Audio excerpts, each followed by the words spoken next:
Oh, you thought the offseason was a joyous time. No, we're losing all running backs.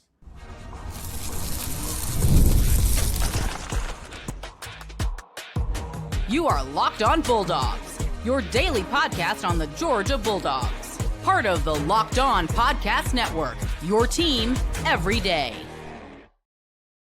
What is up, everybody? Welcome back to the Locked On Bulldogs podcast, part of the Locked On Podcast Network, the #1 sports podcast network in the world. Today's episode brought to you by our friends over at FanDuel, FanDuel.com, where you can make every moment more.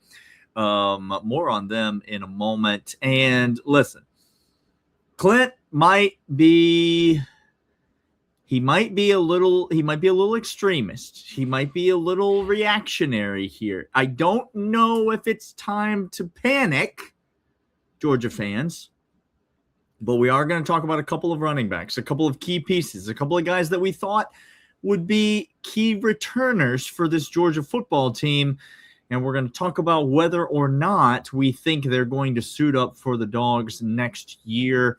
That, of course, is Nate Frazier and Chauncey Bowens, both of whom have been linked to the transfer portal via some reporting, via some news, but nothing official as of the time of this recording. Again, things can change quick in the offseason. But as of right now, we are going to we're operating under the premise that nothing official has come out yet.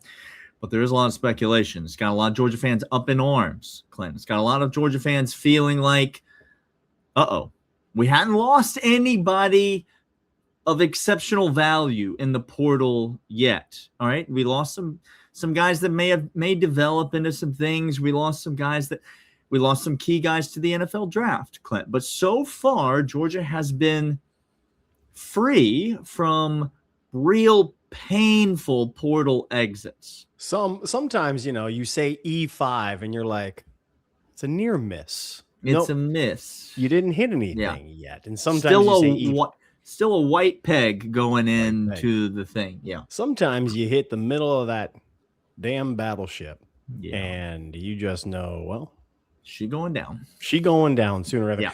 This has been near misses. Not a good deal of meat on the bone of this Georgia team has been hit off yet in the portal, but Nate Frazier, Chauncey Bowens, still as of time of this recording, no NIL signed with Georgia. Now, ink to paper, as we saw with the Washington quarterback, which, by the way, just LSU Washington. How is there not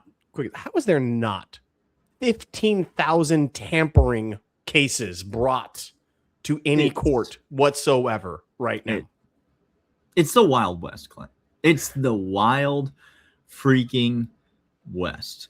By the way, speaking of the Wild West and how the NCAA is turning into NFL Junior, I appreciate all of you diehard NFL fans who were posting all over social media about what a sham the NFL is because the Carolina Panthers were allowed in the postseason for winning their division, even though they're not a good football team.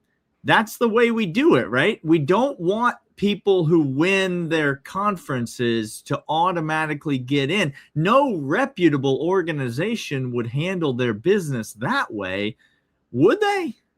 Okay. College football fans are a special breed of special. Okay, I just keep. I might go out of man right here. Okay, I might go out of man. Let's get back to the subject matter at hand. No NIL signed as of yet. That basically means that the University of Georgia and Nate Frazier nor Chauncey Bowens have come to an agreement that would guarantee their presence on next year's team. If you're not aware, this is the way that college football works now. There are contracts involved. Yes. And again, we could honestly, what difference does it make? At this point, can we stop talking about it as if it's going away or if it's something new? It just is what it is. The only distinction is people not understanding the difference between what the schools can give budgetary through the NIL and what other players can go ahead and recoup outside of those deals. So, for instance, Texas is going to spend somewhere between $40 million on their roster this year. You're going to say, well, that's over the 2021 threshold for teams. Yeah, the teams allocate it and they can give it. But then what happens is supplemental income and supplemental NIL deals come in from coordinated contracts that were signed. Because it's the Wild West. Because it's out the Wild there. West. Correct. Because no one knows what's going on and money is flying all over the place. It's almost as if we need some sort of cap and some sort of regulation and some body that had enough gall to do anything about it. But we digress. Nate Frazier, Chauncey Bones, still not signed the NIL. There's rumors flying around. Has to do with some personnel, has to do with some usage, has to do with what I can only speculate. And this is my take on it, my friend. Okay. The running back position is not one of high priority for a lot of NFL teams. That's right. I know the Falcons think they got one in Bijan Robinson. I go ahead and scrimmage all that. It's great. Okay. Where are the Falcons right now? Are they in the playoffs? Same record as the Panthers, but okay. I don't want to get into it. Don't get into it. Not in the playoffs, not competitive, not winning Super Bowls. Where are the Patriots with a rookie running back? Oh, in the playoffs, winning a lot of games. Where are the Chargers with a rookie running back? Where you list the teams that go on, and what you have to understand is some of these guys that play running back, you need a running back. You need a strong, powerful run game in the trenches. Every NFL coach needs this, and without it, you're looking kind of bad. However, you can get a couple of guys, go down the depth chart, make it work with a good offensive line and a good system, a good play calling. Look at what Shanahan's been able to do with the Niners and manufacture yards. So Nate Frazier, Chauncey Bowens are trying to get money while the sun is up. Yep. And you know what? Good on them. Good on them. Good on them. That's fine. For the chosen profession, the position that you're in, you have to leverage what you can. And so if this is a leveraging concept conversation, if Ohio State's coming in, if it is a, hey, we don't like the coach, it's a him and a haw, it's a contract dispute, and it's conversations happening behind the doors that I think at the end of the day, they want to be at Georgia. But I think they want to be here. Will they be here, consumer it to their actual value? That's what we're discussing right now. So for me, all the drama of coaching and do we like it here? And I don't think that matters. I think for them, they're looking at their chosen profession and just trying to get that bank account while they can, Daniel. Yeah, and so I don't disagree with you. And I don't think either of us know whether or not they're going to be at Georgia next year. And so when we come back, let's rip the Band-Aid off and let's have some honest conversations. What if the worst case should happen? Oh, wow. We're going what if. Here we go. What if 50-50? What if they both decide to come back? Let's look at all the angles. Let's speculate out. Let's try to decide where Georgia will be in each of these situations, and so that you as a fan know how to react accordingly. We'll do all of that and a little bit more, plus a third segment that you're not going to want to pass on today. All of that and more right after this. But first is FanDuel. College football playoff is here, and FanDuel is getting all customers even more ways to get in on the action every single day of the playoffs, because right now, every college football game day, FanDuel's a profit boost waiting for them to go. Here's what I love about it. You get to use the profit boost on bets you already feel good about, like Indiana soul crushing. Minus anything.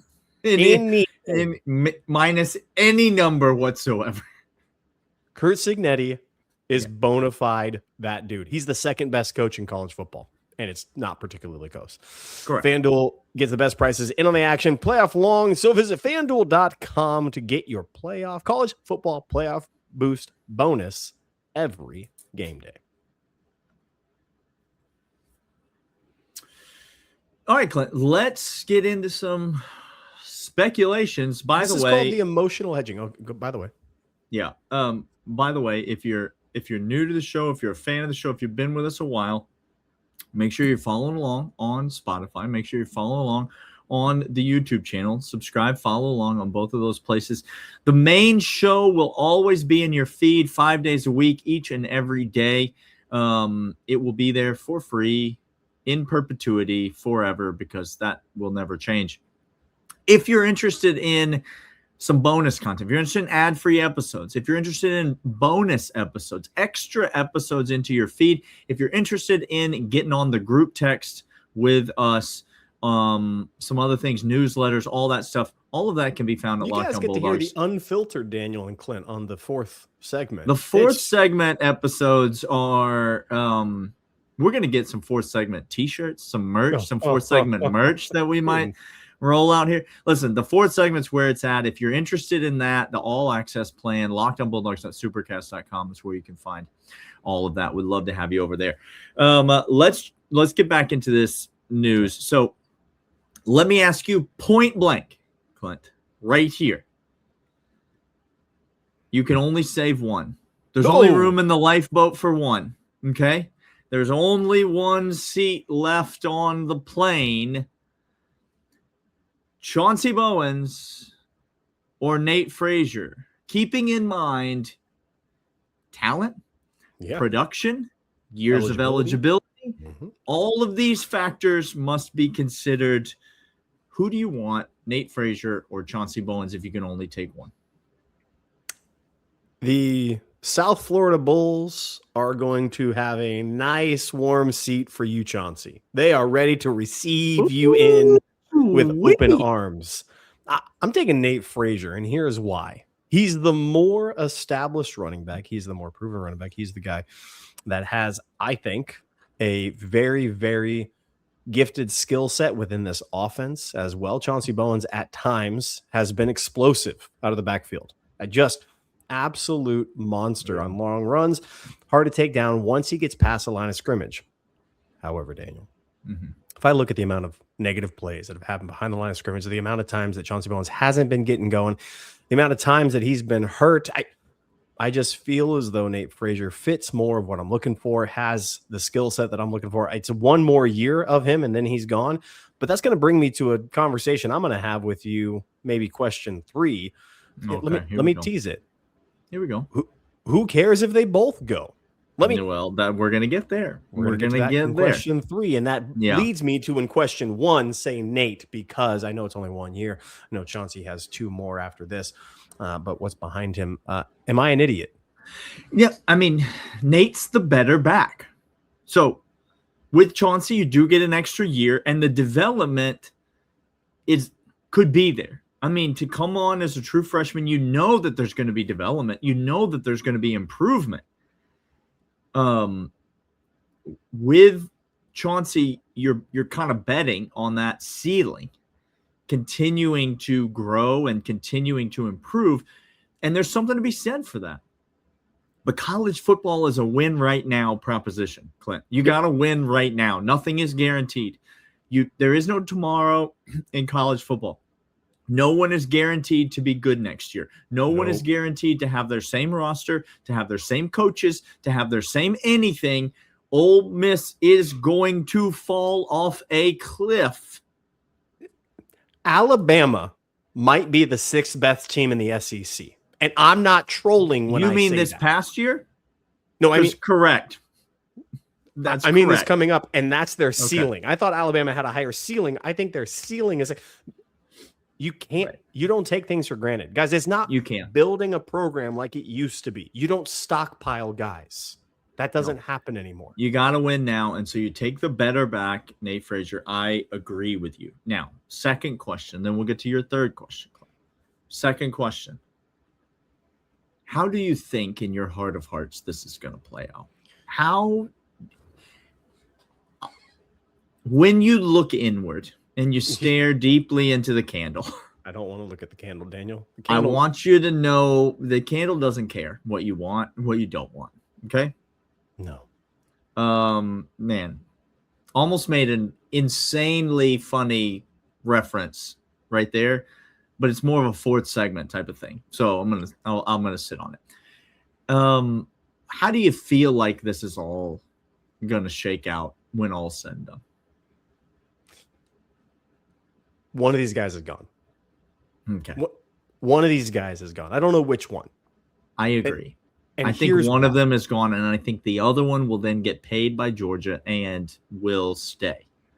I do think that is true. I think whichever one of them leaves first, the other one's going to get paid and is going to stay. That's the allocation because Georgia has a budget. And look, Georgia fans, first of all, this statement that you've said is wrong. You're wrong on this statement. Secondly, it is a fundamental philosophy that Kirby Smart has that, by the way, Curt Cignetti also has, that he's applying to his championship caliber team that is running through people. You do not overpay for guys whatsoever in the NIL. You do not do it. There is no just drop a bag as everybody wants Kirby to do. He has loosened the purse strings. We are paying people. Look at Amarius Williams, who, by the way, might be our best edge guy next year. Just instantaneously. Okay. Again, Gabe Harris back, which huge portal news in that. Tremendous.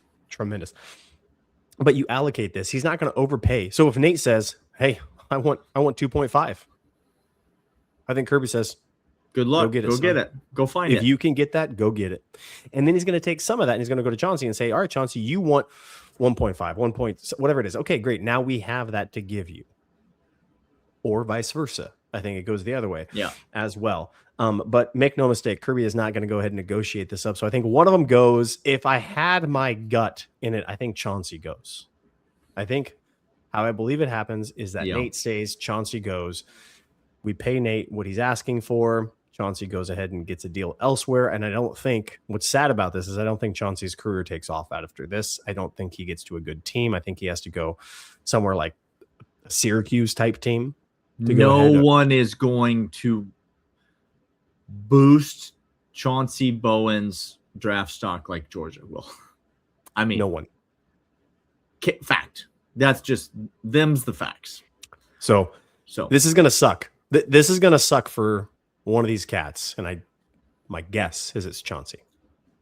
But now, Clint, your question. Yeah. The third question.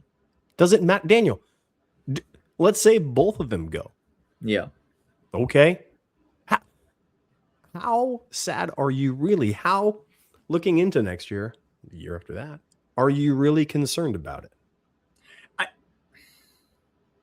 You're going to have to sell me here, Clint.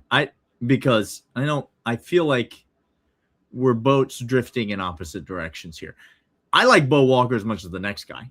I actually think he's going to be really good. I actually think he's really good right now. I think he's a great talent. Great. Okay. It's great. Name a position where it's more important to have multiple great players more so than running back. Because I would argue there's not one. There's two position groups that you can even remotely say this, but running back is 2 tiers ahead of edge defenders. And multiple edge defenders play on every play. Usually only one running back plays on every play. So it's not even apples to apples. You could say, you got to have multiple great wide receivers. Of course you do. There's 3 on the field all the time. There's 1 back on the field all the time, but you have to, not you want to. You must have multiple great backs. Why was Georgia able to run the ball this year? Because they had Nate Frazier and Chauncey Bowens, and oh, by the way, Cash Jones, who was very effective, and oh, by the way, Bo Walker, who contributed a lot at times. But they were able to run and Nate McCray, who had his, who had his moments, didn't perform the way that we thought he would as a transfer coming in. When I look at both of these guys leaving, I'm excited about the Bo Walker experience. I want him to get some serious run next year, and I think he will no matter what. If both guys come back, I think Bo Walker's going to get some carries. Yes. There ain't nobody else, Clint. I would like for you to work and try to convince me that if both these guys leave, I should be excited about something else. We got to get to the third segment because it's a banger, but I'm just going to tell you this. Justice Haynes was in town, Daniel. All right. So maybe there's another portal name. There's another portal name. That's what I'm saying. If Justice Haynes comes to Georgia, all right, we're having a completely different conversation. Right? Like Justice Haynes is categorically better than Nate Frazier, and I love Nate. But them's the facts. So if I gave you Justice Haynes, Bo Walker, I'd be Chauncey Bowens and Nate. Yeah, I'd take the first. And this is what I but guess that's not. But that's not what we're saying. No, it's sorry, guys. I was trying to pull him out. Let me just tell you right now. How many times have you hoped Justice Haynes would commit to Georgia? He's not coming to Georgia. It's not happening. I think it's not going to happen, guys. No. Running back is thin. We're losing everybody. I mean, there is a chance that our running back, McCray, Nate Frazier, Cass Jones, Robinson. Yeah, Robinson already gone. Chauncey Bowens could go. Like Bowens.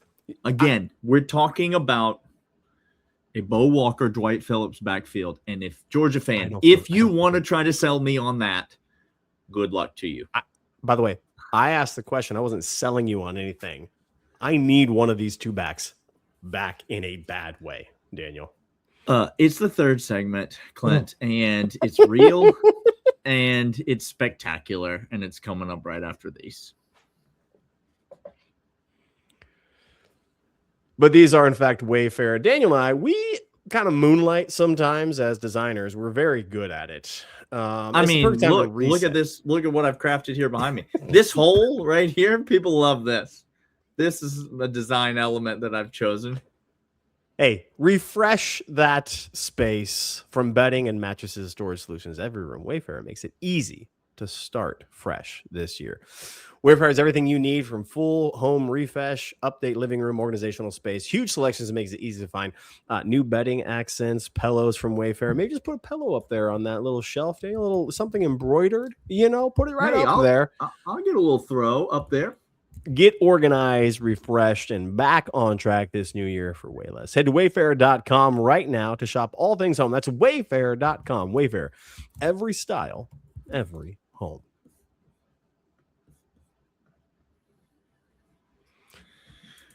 Clint, Mondays in the third segment is becoming my favorite time. Locked on Bulldogs on supercast.com if you want to get it on the fourth segment, but the third segment is magical. Don't bypass that just yet.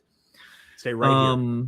Because that's where we get to talk about Michael White and the Georgia basketball team. They're at it again, Clint. Midweek loss to Florida. Florida, by the way, a really good team. We lost our best defender, interior presence, and we got absolutely waxed on the inside because of it. The Florida Bigs absolutely had their way, got whatever they wanted. They did. And then, by the way, Florida took Tennessee to the woodshed on Saturday. Wait a second. So that's that team's good. That team's good. Very good. We lose that game, and then you follow that up, Clint, with a 2-0 South Carolina team already coming off a win against LSU. You get them in Columbia, on the road, a tough place to play, a good environment. South Carolina comes out and feeding off the energy of the crowd. It's a tough spot for Georgia. It's a tough environment for us to walk into, but Mike White and company go in, they get the win, come out of Columbia, now 2-1 in the SEC. This is going to end up as another quad one win by the time the season's over. South Carolina is going to continue winning games. I'm not talking to the basketball fan. I'm talking to the people who just because there's no number next to South Carolina's name does not mean this is a massively challenging win that we just came over. That you saw it all game long. If you watched the game, we were behind for much of this game. Had to take a surge in the second half to go ahead and get something. It is raucous on these environments. When shots aren't going, you have to manufacture something. Defense is king on the road. So we slowed down. Did we score over 100 this game, Daniel? We certainly did not. No, we found a way to win. And this was just like in another game where we've seen, hey, I want to put some pieces together. This was a show me spot after getting gutted at Florida. Yes. Coming back, winning a slower paced, more methodical game, and clawing back on the road against a very talented South Carolina. There's no bad team in the SEC. There's no bad team in the SEC. Ain't no one team there saying that they're just gonna roll over. Okay. And for us to go on the road and win this absolutely quad one win, huge win. Yeah. This bolsters our resume. Where all of a sudden now you're talking back in that 6th seed. We're back to that conversation happening once more. Yeah, absolutely. 75-70 win, again, 2-1 in the conference, already picking up a road win in the conference. That is huge. Now we come home this week. We got a game against Ole Miss, who, by the way, just knocked off undefeated Missouri, who's been like a juggernaut so far, and they lose to Ole Miss in Oxford. That just shows you how hard it is to win on the road, and that there are no bad teams in the SEC. So that's not a gimme. But Georgia gets Ole Miss at home, and then next Saturday, John Calipari and Arkansas come to Athens in another marquee matchup. And get used to that, Georgia fans. It is now possible for Georgia basketball to play in a marquee matchup. Do you understand the words that are coming out of my mouth? Because we are a marquee team. So when we play another marquee team, that's what you end up with. Clint, Daniel, let's talk about some individual performances. Some individual players. Here's what I said. Yeah. And you respond. Mm-hmm. The most important player on UGA's team is Santos Surreal, and it's not even close. What say you? Well, you said that to me earlier, and I responded, you have undersold him, Clint. Santos Surreal is not the most important player on Georgia's team. He is the most important player in the SEC. He's not the best player in the SEC. It's a different conversation. He is the most important player in the SEC. Let me direct your attention to when he's on the court and when he's not on the court. If you'd like some references eyeballs to check. I don't know. Just watch the way we play. I have nothing against Justin Abson. He plays hard. Oh, he does fine. But he is nowhere near the athlete, the rim protector, the defender, the shot blocker, or the threat to score that Santos Surreal is. He is a complete and total game changer. Yep. Little did we know, I mean, some of us had an idea, but little did we know this offseason that the single most important thing that happened to Georgia basketball was not that Silas Demery transferred. It wasn't that Jeremiah Wilkinson, the ACC Sixth Man of the Year, chose Georgia over a bunch of other blue chip schools. It wasn't that Cannon Catchings decided to go to Georgia. It wasn't that Dominique Wilkins' kid decided to commit to the G and rep the 21 in the red and black. Not all those things were important, but when Santos Surreal decided he was coming back, that he believed in this Georgia coaching staff to get him where he needed to go, all of a sudden you have seen the maturation of a young man. He is the best defensive player that I have ever seen play at Georgia, and he is probably the best defensive player in the SEC. He is certainly the best defensive big man in the SEC. It's hard to compare guards and big men in terms of different games. But on a first-team All-America defensive team, which they don't do in college, but they should. They should. Santos Surreal's on it, y'all. He's on the first-team All-American all-defensive team. He's that good. This is why it's so important for me and so important for this team and our run in the tournament. I have seen teams like Oregon, Purdue, Florida, championship-winning teams. They did have good shooters. They had good, but what they had that runs across the entire spectrum all the way through were rim protecting big men down in the middle that play defense at an all-American level. Yeah, we have in Santos Surreal. Without him on the floor, we're a good team, but we cannot compete with other teams. I can't say this more emphatically. He has to be on the floor. He has to stay out of foul trouble. He has to be there. He has to get his mind right, not throw elbows all over the place. But with him in, Our team has everything, fast breaks, up and down the floor, huge asset, of course, in the defense, but it's the presence. Teams have to, they cannot go fast because he is lurking somewhere to wreck you. And when it changes the mindset of a basketball team on the offensive floor. Something surreal is everything to this team. And to be honest, I'm in love with it. I'm so thrilled to have that be our identity. Clint, he went 8 for 8 from the field, scored 18 points, and had 3 block shots in the game in 22 minutes.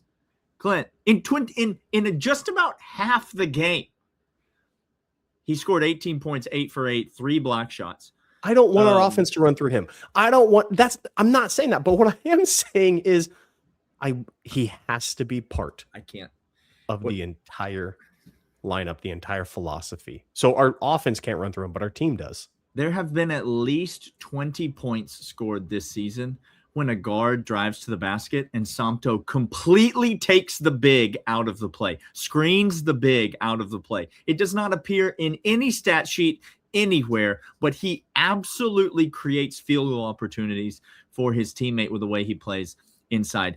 By the way, and we've run over again in our third segment. Of course we have. Cannon catchings. Ooh. I'm sorry. Listen, sometimes I get so scared. I say some things and I'm not sure that I mean them. That is who Cannon Catchings is. That's who I thought we were getting from BYU. That's the real Cannon Catchings. Do you see this team coming together, guys? The way that he can rise up and get his shot over anyone in the world. Anyone in the world. He is a different caliber of player and athlete than anyone else on the floor at any given time. The shots have not been falling, but tonight or Saturday night or Saturday afternoon, they were falling in Columbia, and that gives him a confidence. Then all of a sudden, he's driving to the basket. He's getting to his spots. He's rising up for a little mid-range game. That's his game. And when he does that, there's a little bit extra pep in his step defensively. This team looks a lot better. It's a big week for Georgia basketball. Ole Miss on Wednesday, Arkansas on Saturday. Georgia needs to keep things rolling. The Steg is where it's at. This Georgia basketball team is a ton of fun. He's Clint. I am Daniel. We will be back all week this week talking about the transfer portal, talking about Georgia football, talking about Georgia basketball, and all the rest. And we'll see you guys next time. See you.